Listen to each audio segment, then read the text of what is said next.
Hello student, today we will discuss on limit test for sulphate. Sulphate की अशुद्धि को check करने के लिए हम लोग आज क्या मेथड यूज़ करते हैं उस पर डिस्कस करेंगे। सबसे पहले हम लोग इसके प्रिंसिपल की बात कर लें।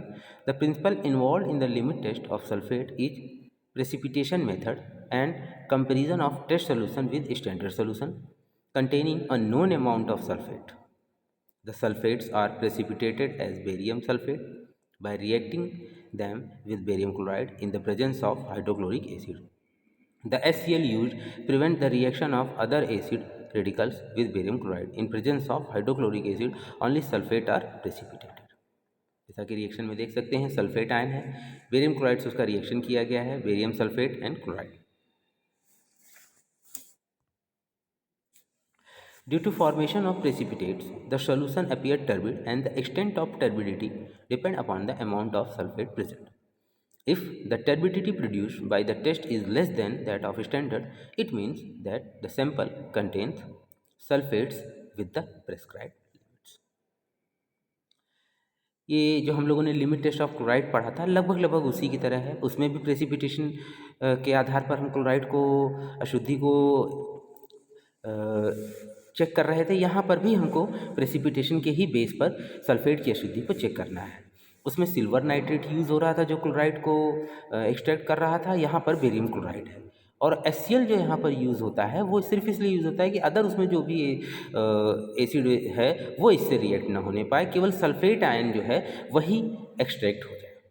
और जैसा कि हम जानते हैं कि एक्सट्रैक्ट होने के बाद एक सोल्यूशन टर्बिड बनता है, यानी टेस्ट सोल्यूशन और स्टैंडर्ड दो सोल्यूशन तो बनेंगे ही, दोनों में टर्बिडिटी फॉर्म होगी।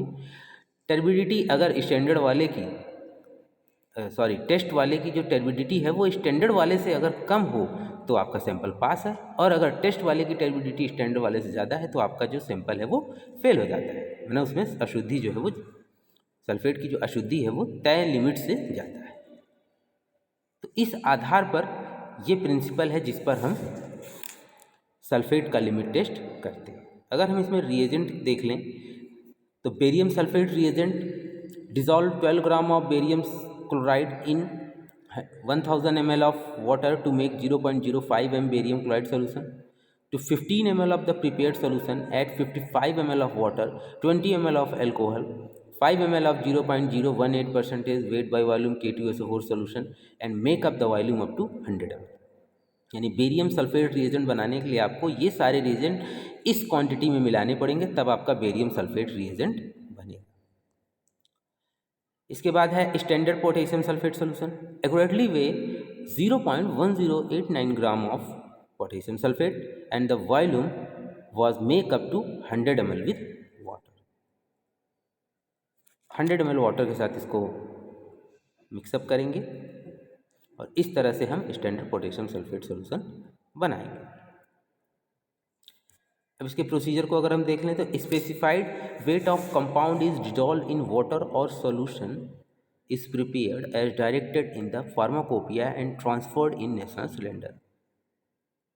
जैसा कि हम लोगों ने जैसे कि हम लोगों ने क्लोराइड वाले में किया था तो उसमें भी इसी तरीके से हम लोगों ने बनाया था, इसी तरह यहाँ भी बनाना है। मोनोग्राफ देखकर हमको पहले टेस्ट सैंपल बना लेना है, यानी जो सैंपल हमारे पास आया उसका एक सैंपल सॉल्यूशन बना लेना है। अब उसमें 2 ml डाइल्यूट हाइड्रोक्लोरिक एसिड डालना है, फिर इसको 45 ml तक डाइल्यूट करना है, फिर इसमें 5 ml of barium sulphate reagent डालना है, इसको फिर स्टीयर करना है ग्लास रॉड से और 5 मिनट के लिए इसको कीप असाइड करना है। सेम इसी तरह से हमको स्टैंडर्ड सोल्यूशन बनाना है, बस इसमें जो स्टैंडर्ड सोल्यूशन है जो हमने ऊपर अभी सीखा है K2SO4 का बनाने का, सेम उसी तरीके से है। Take 1 ml of 0.1089% weight by volume solution of potassium sulphate in national cylinder, add 2 ml of dilute hydrochloric acid, dilute to 45 ml in National cylinder, add 5 ml of barium sulfate reagent, stir with glass rod and keep aside for 5 minutes. Observe the opalescence and turbidity. Just हम लोगों ने जिस तरीके से chloride का limit test किया था, आप लोगों ने देखा होगा इसके पहले के वीडियो में, उसी तरीके का कुछ प्रोसीजर यहाँ पर भी है। मतलब केमिकल और रिएजेंट अलग अलग है, लेकिन देखा जाए तो तरीका लगभग सेम है कि उसमें भी हम लोग मोनोग्राफ से सैंपल सॉल्यूशन और स्टैंडर्ड सॉल्यूशन बनाने के बाद जो बाकी के स्टेप थे वो लगभग दोनों के सिमिलर थे। तो यहाँ पर भी उसी तरीके से, यानी अगर आपको याद करना है तो एक चाहे टेस्ट का याद कर लीजिए चाहे स्टैंडर्ड का, और फिर बाकी स्टेप लगभग लगभग जो उसमें अलग है उसको आप अलग कर दीजिए। लाइक टेस्ट सैंपल में जो आपको स्पेसिफाइड वेट वाला है वो पोर्शन अलग कर देंगे, बाकी सारा सेम है, आप उस तरह से लिख सकते हैं, ईजिली आपको याद हो जाएगा। इससे आपको दो सोल्यूशन बनेंगे, एक टेस्ट सोल्यूशन और एक स्टैंडर्ड सोल्यूशन। दोनों में जो टर्बिडिटी है उसको आप आफ्टर 5 मिनट चेक करेंगे। अगर टेस्ट वाले की टर्बिडिटी स्टैंडर्ड वाले की टर्बिडिटी से कम है, इसका मतलब आपका सैंपल पास हो जाएगा, यानी उसमें सल्फेट जो है वो एक लिमिटेड अमाउंट में है। और अगर जो सल्फेट है वो तय लिमिट से ज़्यादा है, इसका मतलब है कि उसमें जो सल्फेट की अशुद्धि है वो तय लिमिट से ज़्यादा है और इसलिए सैंपल फेल हो जाएगा।